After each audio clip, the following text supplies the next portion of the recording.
물론 여긴 국민 라디오.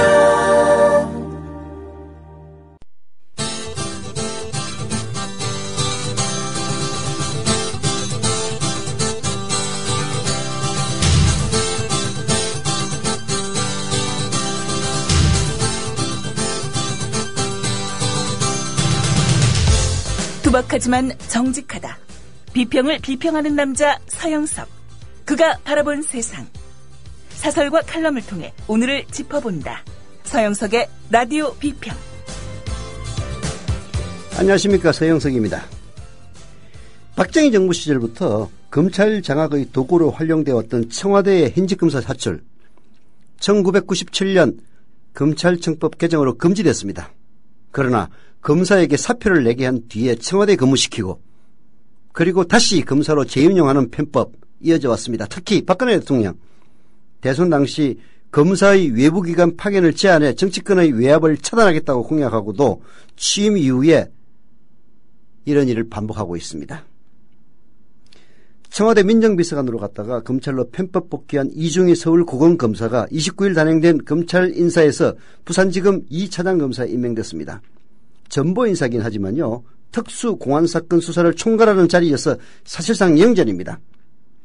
검찰의 정치적 중립을 훼손하는 대표적인 악습, 청와대 편법 파견 복귀 경력, 이것이 도리어 영전의 발판이 되어온 나쁜 관행 고스란히 재현된 겁니다. 왜 이런 일이 벌어지겠습니까? 왜 현직 검사를 청와대에 파견해서는 안 된다는 검찰청 법 위반할 수는 없으니까 일단 사표되게 한 뒤에 민간인 신분으로 청와대 비서관으로 임명했다가 다시 검사로 재임용해서 영전시키는 이 관행 왜 있겠습니까? 결국은 청와대가 자기 입맛대로 검찰을 요리하기 위해서 내 말 잘 들으면은 떡 하나 더 준다. 그것 아니겠습니까?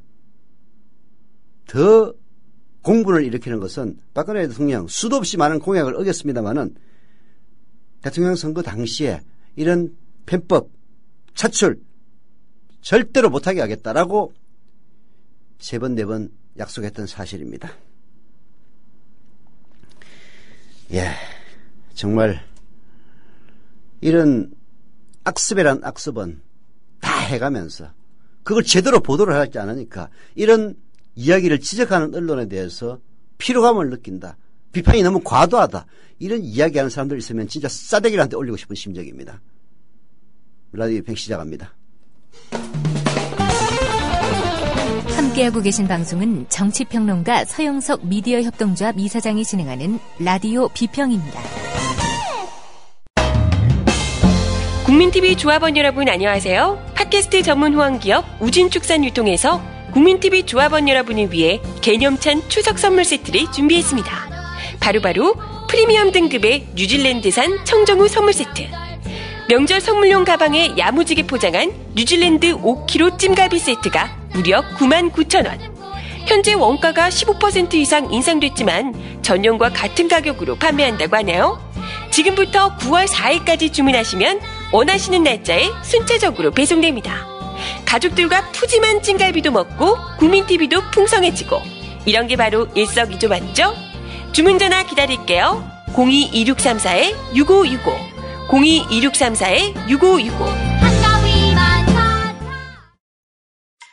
지상철 조합원 신청 광고입니다.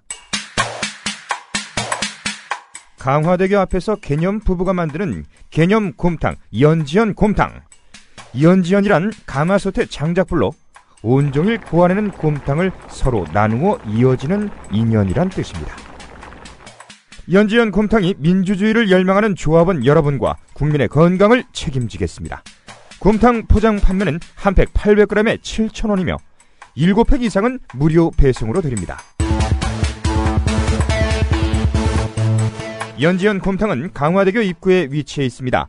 단체 주문 예약 및 포장 주문 전화번호는 010-7252-1114, 010-7252-1114, 031-989-9968. 조합원 단체 예약은 10% 할인해드립니다.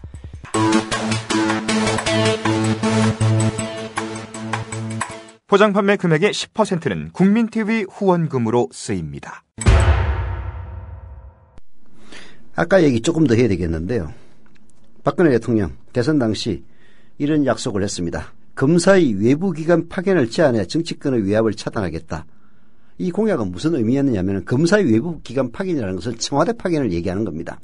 검찰청법이 1997년에 개정됨으로써 검사들을 청와대 파견 못하게 돼 있습니다. 그래서 편법을 통해서 사표를 일단 받은 뒤에 파견하고 다시 검사로 재임용해서 복귀시키는 이런 관행들을 스스로 깨겠다. 이런 이야기였습니다. 그러면서도 대통령 취임한 직후에 바로 현직 검사였던 이충희 검사를 옷을 벗게 한 다음에 민정비서관에 앉혔습니다. 그래서 편법이다라고 논란이 일자 이충희 검사 스스로 검찰 복귀는 없을 것이다. 이렇게 거듭 약속을 했습니다. 하지만 지난 5월 보란듯이 검찰에 복귀하고 이번 인사에서는 영전됐습니다. 정말 이들에게 일말의 양심을 이들 정치검사에게 일말의 양심을 기대했던 국민들 스스로의 어리석음을 탓해야 할 판입니다.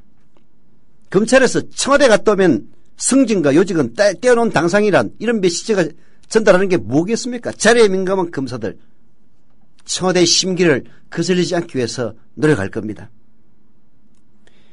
법무부와 검찰 조직은요 이제 망가질 대로 망가졌습니다. 정치적으로 민감한 사안들을 처리하며 끊임없이 독립성과 중립성을 의심받았고 그리고 헛개비 꼬리잡기로 끝난 유병헌 수사에서는 무능함의 극치를 보였습니다. 검사장의 길거리 음란 행위 파문 수석 과정에서는 무너진 윤리식과 빗나간 온정주의를 드러냈습니다. 이런 검찰과 법무부에 무엇을 더 기대할 수 있겠습니까?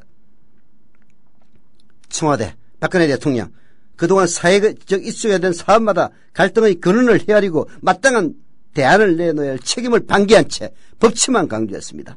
세월호 특별법을 둘러싼 논란, 진상규명을 위한 최선책을 바라는 유족들의 요구에도 경청과 설득 노력도 없이 법과 원칙을 방패 삼았습니다. 어설픈 법논리는 제쳐 두고라도 기본부터 틀렸습니다. 법과 공약을 자기는 가볍게 뒤집고 나는 어기도 너희는 지키라 라는 것은 그야말로 내 멋대로의 법치일 뿐입니다. 법이 뭡니까? 법이라는 것은 가난하고 힘없고 불쌍한 사람들을 감방에 집어넣기 위해서 만든 게 아닙니다.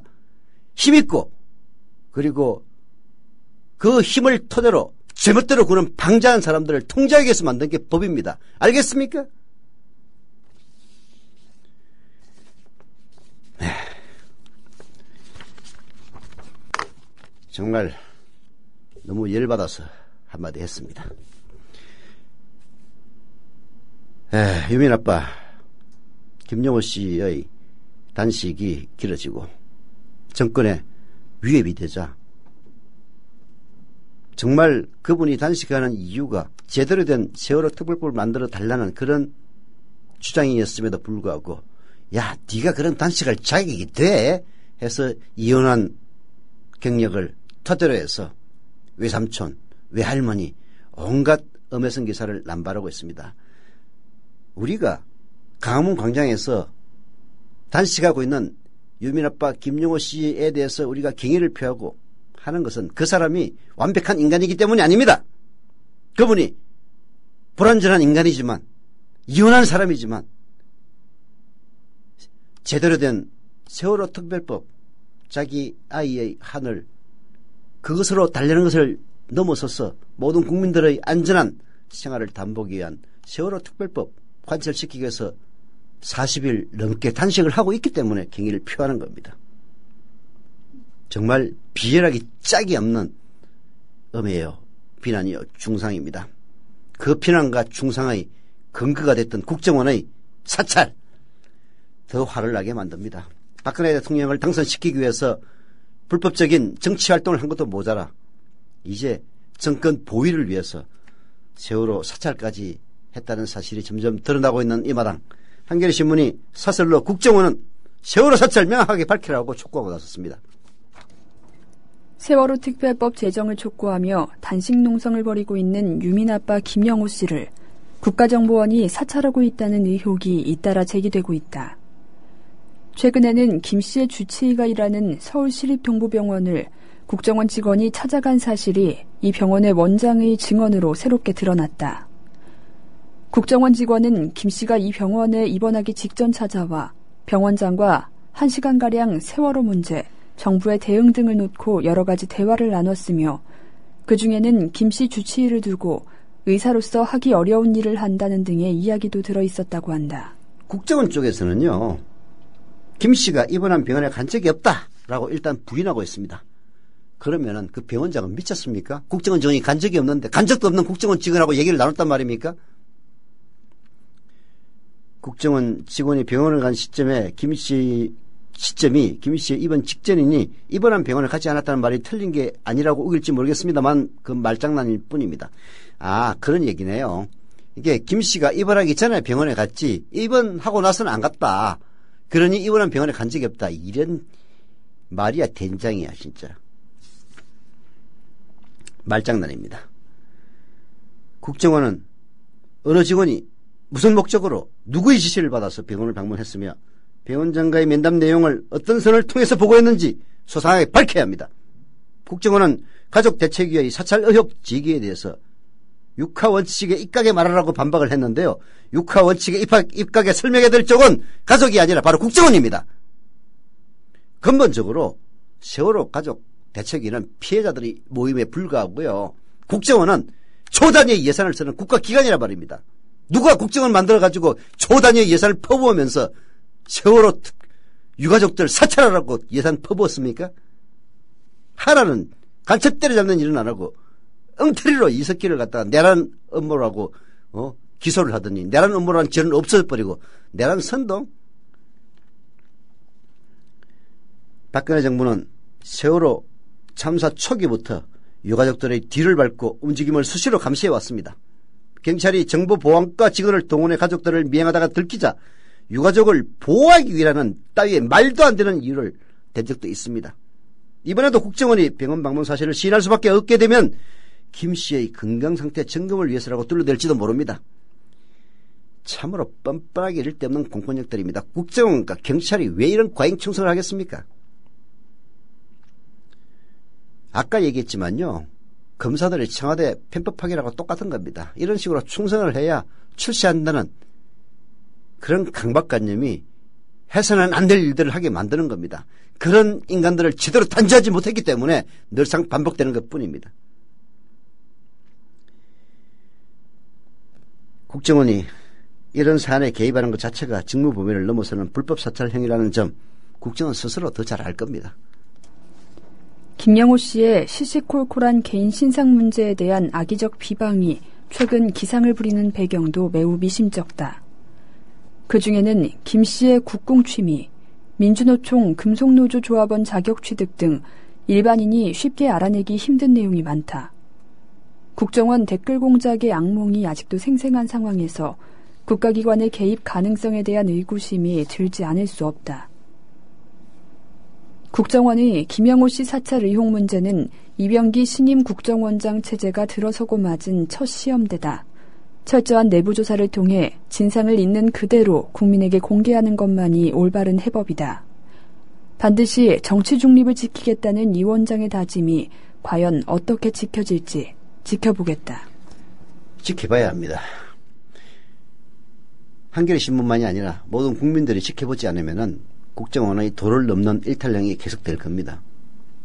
그리고 인터넷에서 김영호 씨가 국궁 취미를 갖고 있는 것이 무슨 호사침이라고 포장을 하던데요. 이거 국궁을 하는 사람들에 대한 모독행위입니다. 물론 어떤 취미든지 하면 돈 듭니다. 저도 돈 안 든다고 해가지고 마라톤 해봤는데요. 이것도 돈 수천 개 들더라고요. 아래 위로 기능성 옷 매일 빨기가 싫으니까 몇 벌 사면요. 그것만 해도 수십만 원 훌쩍 넘었습니다. 마라톤 신발 조금이라도 발에 영향을 끼치지 않기 위해서 좀 좋은 거 사면요. 20만 원, 30만 원 훌쩍 넘어갑니다. 모든 취미가 다 그래요. 등산 취미. 대한민국 4천만 국민들 중에서 나이 드신 분은 다 한다는 등산 취미. 오리텔 파카 방수되는 거 한 벌에 얼마인지 아십니까? 좋은 거는 100만 원, 200만 원 하고요. 그런 대로 폼 나는 거 살려면 60만 원, 70만 원 합니다. 메이커 없는 것도 살려면 2, 30만 원 줘야 돼요. 어디 등산 취미가 그 오리텔 파크 하나만 있으면 됩니까? 아래로 복장 갖추고 배낭 갖추고 하려면요. 등산만 하더라도 수백만 원 훌쩍 넘어갑니다. 대한민국 서민들이 그렇게 하는 이유가 어디에 있습니까? 자기 취미에 돈 쓰는 거, 그거 나무랄 거 전혀 없습니다. 한꺼번에 돈 안 쓰고 나눠서 내기 때문에 합쳐보면 그렇게 크게 되는 것 뿐입니다. 국궁 취미에 대해서 그딴 식으로 얘기하는 인간들 있으면은 진짜 다 나와보라고 그래요. 자기들은 그렇지 않은 건지. 그리고 무엇보다도 국궁 취미는 제가 알아보니까요, 돈 별로 안 드는 취미입니다. 제가 자전거를 타고 출퇴근을 요즘은 이제 더워서 안 하다가 이제 내일 모레부터 다시 재개하려고 하는데, 중랑천을 따라 내려오다 보면은 오른쪽 응봉역 쪽에 국궁장이 있습니다. 아침마다 나와서 국궁하는 분들 보면요, 부자들 한 명도 없어요. 국궁하는 사람들 모두 가지 말길 바랍니다. 김영호 씨 국궁 취미가 무슨 호사 취미라고 했다는 신문이 있다는데, 그 신문 사주 어떤 취미를 갖고 있는지 제대로 밝히고 호사 하세요.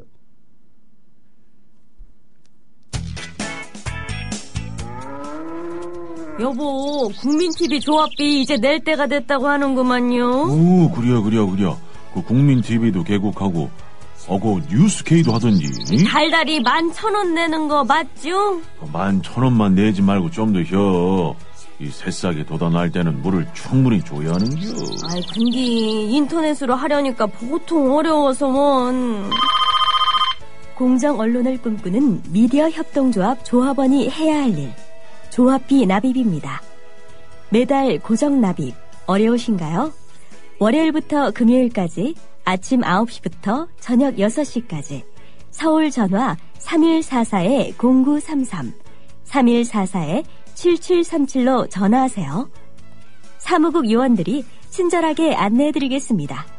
서울 전화 3144-0933 또는 3144-7737. 여기는 진짜 언론, 미디어 협동조합입니다. 네. 메일로 받은 건데요. 어떤 분이 이런 얘기를 했습니다. 동생을 통해서 낙곰수를 알게 되고 이런 대한방송에 대해서 알게 되어서 사이트 가입은 진작에 했지만 그동안 아들 녀석 때문에 출자랑 CMS 신청을 하고 싶어도 못했다. 이렇게 말씀하셨습니다. 그 사정이 뭔가 했더니 아들내미가 ROTC 지원을 했는데 심사 과정에서 혹시 불이익을 받을까 봐서 그렇게 못했다는 겁니다. 하지만 며칠 전 그 심사가 끝나고 그리고 최종 통보를 받았다고 합니다. 아마 잘 됐겠죠. 그래서 오늘 홀가분하게 출자도 하고 CMS도 한 방에 신청했다고 합니다. 내 마음은 안 그렇지만 아들 녀석에게 혹시나 피해가 갈까 걱정이 되어서 그렇게 했다는 겁니다. 아무튼 출자와 CMS 자동이체를 동시에 끝내고 나니 떳떳하게 방송을 들을 수 있게 됐다고 하셨는데요. 요즘 이런 분들 굉장히 많습니다. 최근에도 어떤 분 꽤 많은 돈을 국민TV에 출자하고 싶은데 많이 출자했다가 무슨 불이익을 받을 수 있을까 걱정이 된다 하셔가지고 후원으로 돌려서 상당히 많은 돈을 후원하기도 했습니다. 청취자 여러분들 중에서 그런 분들 뭐 별로 없으시겠습니다만은 혹시라도 이 무도한 정권이 국민TV 조합원으로 가입하고 그리고 CMS 신청을 해서 매달 11,000원 내는 것도 뭔가 불이익을 주지 않을까. 불이익을 줄 이유가 없습니다. 하지만 그런 걱정되신다면 후원을 하셔도 된다는 말씀 드리겠습니다. 그리고 또 한 분이 메일 보내왔는데요. 저 멀리 네팔 포카라 한란촉에서 꿈꾸는 수영장이라고 하는 바를 열고 있는 권호성 씨가 보내온 메일입니다. 네팔 그 포카라 한란촉이라는 곳에서는 아카스라는 이름으로 살고 있다고 합니다. 조합원으로 가입한 지는 꽤 오래됐지만 출자금 납입을 차일피일 미루다가 이제서야 납부 완료했다고 합니다. 대선 후 권호성 씨는 한국에서 미래를 설계하며 힘들더라도 희망을 가지고 살아보자는 기대를 졌고 탈출하는 심정으로 네팔에 왔다고 합니다. 하지만 어떡하겠습니까? 절망의 한국도 내 나라인 것을 절망의 언론, 절망의 방송, 절망의 여당과 야당, 절망만 던져주는 청와대와 정부, 숨막히는 현실을 도피하다시피 떠나 지금은 네팔 포카라에 둥지를 틀고 살지만 국민TV 분투를 보는 척할 수 없었다라면서 우리 김영민 국장과 이강윤 평론가에 대해서 정말 좋아하고 존경하신다라고 써주시면서 빨리 출자금을 납부해야 하는데 늦었다. 죄송하다. 멀리 있지만 항상 함께하겠다라고 해주셨습니다. 권호성 씨 감사드립니다. 네. 세월호에 대해서 뭐 피로가 무능하는 거 말도 안 된다고 얘기를 했는데요. 엊그제 한국일보의 이충재 논설위원이 세월호 피로는 가당치 않다라는 칼럼을 썼는데 제가 요즘 한국일보 홈페이지가 좀 이상해가지고요.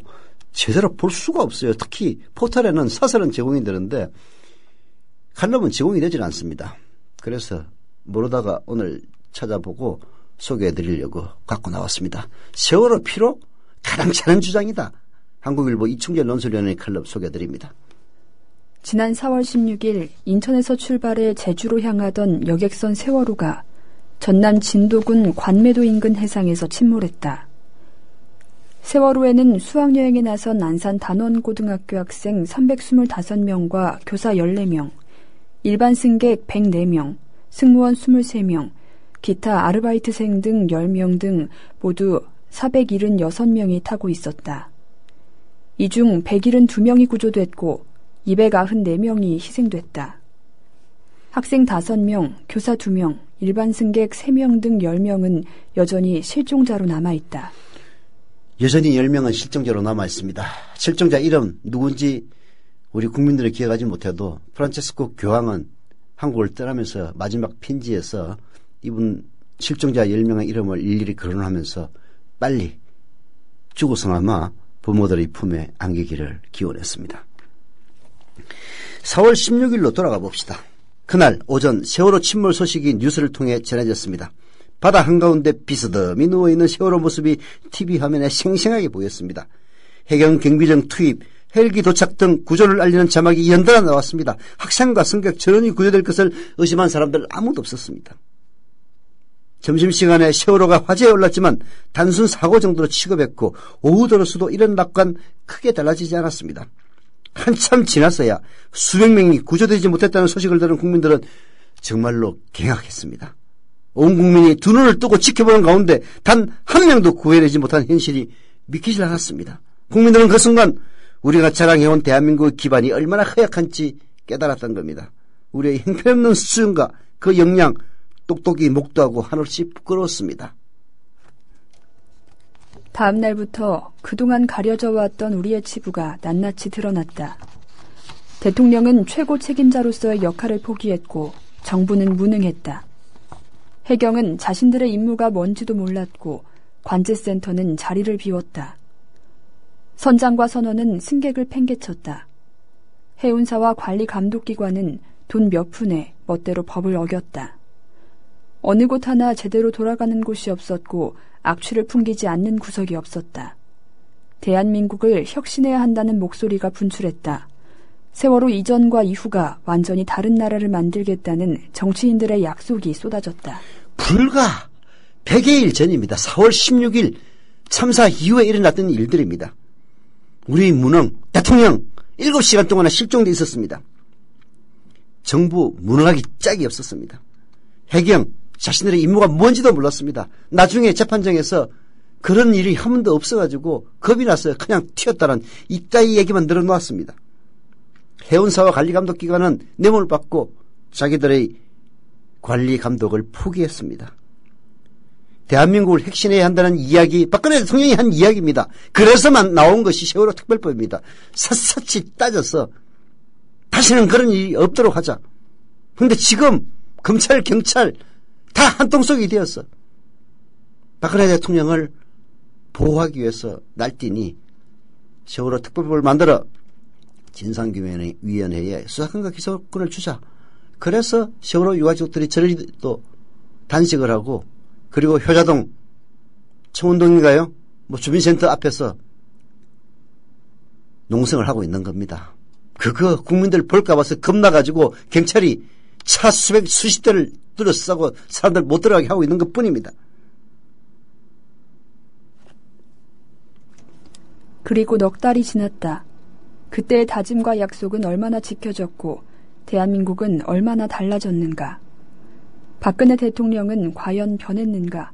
장관들은, 일선 공무원들은, 새누리당은, 야당은, 그리고 국민 개인들은 아무도 달라지지 않았고 아무것도 바뀌지 않았다. 세월호 참사 이전과 이후는 똑같은 나라일 뿐이다. 물론 여당과 박근혜 대통령 비판받아야 마땅합니다. 그러나 우리들 스스로도 마찬가지입니다.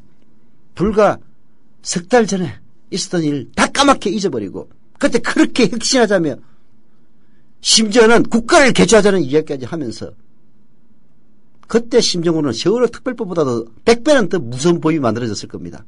이제 와서 뭐가 너무하다는 둥 이런 식의 주장에 넘어가서 제대로 된 세월호 특별법을 만들자는 세월호 유가족들을 손가락질한 그런 사람들이 국민이라면 우리 국민들 정말 혀를 빼물고 접시물에 코 박고 반성해야 됩니다.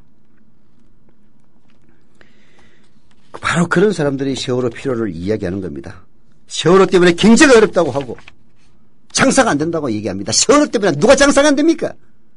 그만하면 할 만큼 한 게 아니냐. 이제 정상으로 돌아가지 않느냐고도 얘기합니다. 유족이 뱃설이냐고 하는 막말까지 하는 인간들도 있습니다. 세월호 참사가 과연 그렇게 피로를 운운할 사안입니까? 달라진 게 있습니까? 또 같은 사고가 일어나지 않습니까? 부산에서 이미 같은 사고 일어났어요. 조금 이따 얘기를 자세하게 하겠습니다만은 과거를 잊어버리고 적당히 넘어가자는 이야기입니다. 그런 이야기를 하는 그 인간이 또다시 그런 참사의 희생자가 되어서 자기의 자녀들이 잃지 않아도 될 목숨을 잃는다 해도 그런 이야기 할지 정말 궁금합니다. 세월호 참사는 힘들다고 외면할 수 있는 성질이 아닙니다. 아무리 어렵고 고통스러워도 정면으로 응시하고 끈질기게 물고 늘어져야 할 국가적인 과제입니다. 집권층과 국민들 머릿속에 깊이 각인될 때까지 무엇이 잘못됐는지 끝없이 묻고 따져야 합니다. 꼭 대행사고가 되풀이되지 않도록 하기 위해서가 아니라 대한민국을 한 단계 높게 성장하기 위해서는 반드시 필요한 과제입니다. 한참 논란을 빚고 있는 세월호 특별법도 이런 시각에서 봐야 한다. 진상조사위원회에 대한 수사권과 기소권 부여가 법체계 위반이라는 게 여당 주장이지만 세월호 문제는 사법체계 논쟁의 가둘 성질이 아니다. 전례도 있고 사법체계를 흔들지 않고도 얼마든지 절충안을 찾을 수 있다. 이 사건 자체에 기이하고 전례 없는 특성을 강조한다면 그 이상이라도 해야 마땅하다. 청와대와 여당이 한사코 제대로 된 특별법 제정을 막는 속사정이 박근혜 대통령 보호에 있다고 짐작할 여지는 충분합니다. 정부의 무능과 무책임, 참사 당일의 아리송한 박근혜 대통령의 행적이 밝혀져서 큰 타격을 입지 않을까 하는 우려 때문입니다. 박근혜 대통령은 대통령이 직접 나서라는 세월호 유가족과 야당, 심지어는 여권 일각의 요구에 대해 아무런 반응이 없습니다. 할 말이 없겠죠. 그렇게 해서 나서가지고 지금 쪽팔린다고 나서서 세월호 특별법 통과시키라고 한다면은 자기 자신의 행적이 드러날까 봐서 무서워서 그러는 건지 알 수 없습니다. 세월호 진상규명을 촉구하는 동조단식 시민이 수만 명이 이루고 세월호 유가족들이 청와대 앞에서 무기한 칠해 농성을 벌이고 있는데도 오불가능입니다. 특유의 불통병 다시 도지 모양입니다. 중국의 계몽주의 지식인 량치차오는 1910년 쓴 조선 멸망의 원인이란 글에서 우리의 민족성을 비판했다. 조선 사람들은 화를 잘 낸다. 모욕을 당하면 곧 팔을 걷어붙이고 일어난다. 그러나 그 성냄은 얼마 안 가서 그치고 만다. 한 번 그치면 죽은 뱀처럼 건드려도 움직이지 않는다. 지금 우리는 다시 과거의 모습으로 돌아가고 있지 않은지 깊이 반성해야 한다. 세월호 참사 진상규명은 유가족의 문제가 아니라 역사의 명령이다. 네, 100년 전에 양치차오가 우리 국민성을 비웃으면서 한 이야기가 바로 냄비근성이었습니다. 다시는 그렇게 해서는 안 됩니다. 다시 과거의 모습으로 돌아가서는 안 된다는 이야기입니다. 세월호 참사 진상규명은 유가족만의 문제가 아닙니다. 지금 김용호 씨가 이혼을 했다는 둥, 금속노조 조합원이라는 둥, 심지어는 전라도 사람이라는 둥, 이따위 망발을 늘어놓는 바로 그 인간의 자녀도 세월호 특별법 제대로 진상규명하지 않는다면은 바로 자기 자신의 아들, 딸, 손자들이 희생양이 될 수 있다는 사실을 깨달아야 된다는 이야기입니다. 사는 게 아니에요. 하루하루가 지옥이고 못 지켜줘서 너무 미안하고 뱃속에다 열대를 가지고 있다 나온 내 새끼라고요. 어떻게 내 새끼를 데려갈 수 있냐고요. 안전한 세상을 만드는데 너와 내가 따로 없습니다. 그 작은 노력, 바로 세월호 특별법 제정입니다. 겹겹이 가려진 세월호 사건의 진실, 그 환부가 드러나야 수술할 수 있습니다. 수사권이 부여된 세월호 특별법이어야만 합니다. 지금 사인.세월호416.org에 접속하셔서 서명해 주시기 바랍니다. 다시는 이런 비극이 없는 세상을 만드는 힘, 그 힘을 사인.세월호416.org에서 함께 모아봅시다.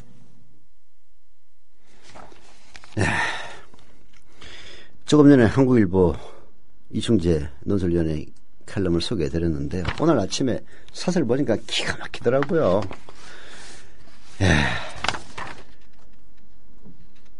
한국경제일보, 한국경제신문, 또 거리로 나간 야당, 민주주의를 파괴하겠다는 거냐라는 사설을 썼습니다.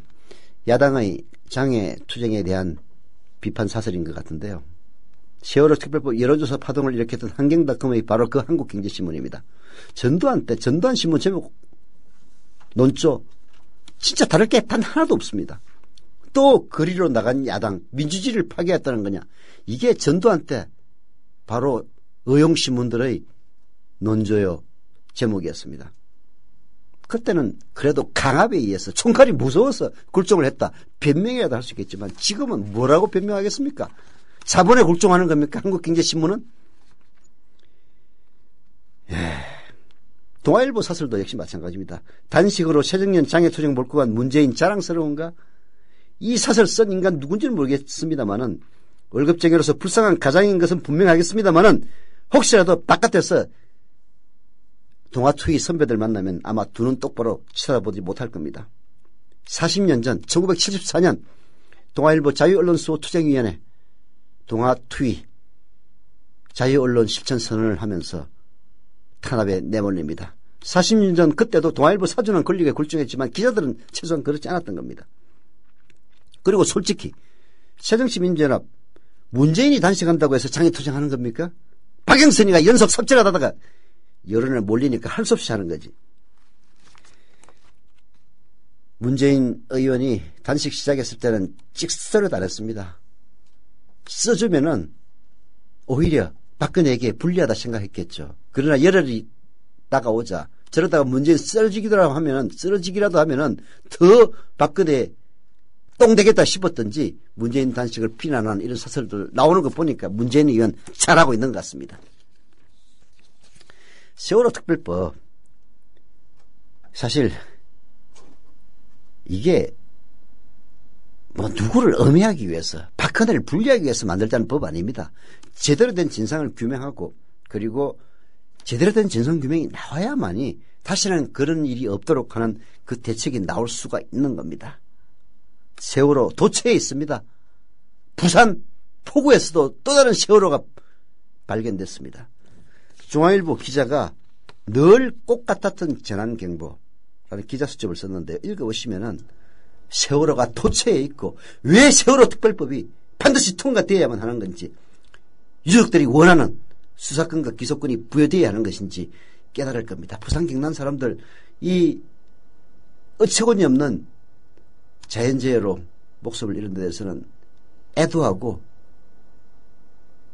그리고 똑같이 슬퍼하겠지만은 그러나 세월호 특별법에 대해서 부산 경남 사람들이 만약에 이만하면 됐다라고 반대하신다면 이번 폭우를 타산지석으로 삼아야 될 겁니다. 중앙일보 기자의 취재일기 늘 꼭 같았던 재난경보 들어보시죠. 지난 25일 낮 12시 기자는 점심을 먹으러 창원시 경남도청을 나섰다. 억수 같은 비가 쏟아졌다. 잠깐 걸어가는 사이 가슴께까지 옷이 다 젖을 정도였다. 30분쯤 지났을까 점심을 먹고 식당을 나서니 앞이 제대로 보이지 않았다. 비가 아니라 물줄기가 내리 퍼붓는 듯했다. 큰 길엔 발목께까지 물이 찼다. 집이 걱정됐다. 함께 식사한 동료 기자가 통화하는 소리가 들렸다. 2층에 물이 들어온다고? 퍼붓는 비에 2층 베란다 배수구가 넘쳐 집 안으로 물이 들어온다는 것이었다. 다들 가족 안위 걱정하기에 바빴다. 그러던 순간 휴대전화 문자 메시지가 왔다는 겁니다. 긴급 재난문자 소방방재청 경남 창원 김해 지역 호우경보, 안전주의란 내용이었습니다. 어디선가 본 듯 했습니다. 메시지 목록을 뒤져보니까 지난 18일에도 똑같은 문자가 왔다는 겁니다. 지난 18일 날 긴급 재난문자 소방방재청 18일 8시 20분 창원지역 호우경보, 상습 침수 및 위험지역 대피, 외출자제 등 안전에 주의하세요. 똑같은 이 엄청난 폭우에도 불구하고 18일 날 왔던 거하고 똑같은 게 왔다는 이야기입니다. 먼저 문자가 온 이달 18일에는 창원에 82mm의 비가 왔다. 일부 지역에 하루 동안 180mm가 내렸다고 하나 25일 내린 시간당 최대 130mm, 3시간 최대 270mm와는 비교가 안 된다. 그럼에도 18일과 25일 발령된 재난경보는 똑같았다. 이를 바탕으로 18일처럼 별일 없겠거니 생각하고 외출했던 시민들은 낭패를 봤다. 일부는 목숨을 잃기도 했다. 강우량은 천지 차이인데 왜 재난경보는 똑같았을까? 소방방재청 해명은 이렇다고 합니다. 재난문자는 기상청 특보에 의존할 수밖에 없다. 기상청 특보가 똑같이 호우경보라서 같은 문자가 같다라는 겁니다. 실제 그랬습니다. 기상청이 발령한 건 18일이나 25일이나 똑같은 호우경보였습니다. 6시간 사이에 110mm, 12시간에 180mm 이상 비가 내릴 것으로 예상될 때 발령하는 특보가 바로 호우경보입니다. 하지만 25일 비는 이 정도가 아니었습니다. 시간당 130mm. 이런 속도로 6시간 비가 내리면요, 거의 1000mm, 1년 강우량이 한꺼번에 쏟아지는 겁니다. 실제로 시간당 130mm가 쏟아짐으로써 부산 도심은 완전히 마비됐다고 합니다. 이날 폭우를 예상치 힘든 특수한 경우라고도 한다. 하지만 꼭 그렇지 않다. 지구온난화로 날씨 변덕이 심해지면서 국내에도 비슷한 폭우가 수시로 내렸다. 2011년 우면산 산사태 때 내린 비가 그랬다. 지난해 여름에도 경기 북부에 비슷한 폭우가 내려 여럿이 목숨을 잃었다. 이처럼 도시 기능을 마비시키고 생명을 앗아가는 게릴라성 폭우가 잦아졌는데도 국내 예보와 재난경보 제자리 걸음입니다. 그저 툭하면 내리는 호우경보로만 치부하고 있습니다. 22일 폭우로 인한 인명피해와 막대한 재산 손실에 대해서 이런 원시적 예보경보체제가 전혀 책임이 없다고 할 수 있겠습니까? 재난급 기후에는 보다 정교한 예보경보체제로 맞서야 하는데요. 그렇게 하려면은 세월호 특별법 같은 그런 것을 유족들이 원하는 특별법을 통과시켜서 제대로 진상규명을 해야 된다는 이야기입니다. 라디오 비평 오늘 순서 여기서 마칩니다.